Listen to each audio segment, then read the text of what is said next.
1,30,000 ஓட்டு நான் தான் போட்டிக்கிட்டேன். இந்த சட்டமன்ற தொகுதியில 25,000 பேர் எங்களுக்கு ஓட்டு போட்டிருந்தாங்க. இப்ப தமிழ்நாட்டுக்கான அரசியல் முதலமைச்சரா எங்க அண்ணன் சீமான் வேட்பாளராக நிக்கிறாரு.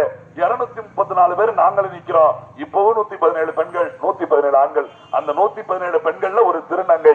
ஏற்கனவே 2016 ஆர்கே நகர்ல ஜெயலலிதாவை எதிர்த்து ஒரு திருநங்கை நிப்பாட்டிருந்தோம். இப்ப வில்லிவாக்கத்துல மறுபடியும் ஒரு திருநங்கை நிப்பாட்டிருக்கோம். இதை ஏன் நான் சொல்றேன்னா, அரசியல்ல மாற்றம்னா என்னன்னே மக்களுக்கு புரியல. ஒரு சில பேர் மாற்றம் என்ன நினைக்கிறாங்கன்னா, இந்த கட்சி போய் அந்த கட்சி வருது மாற்றம்.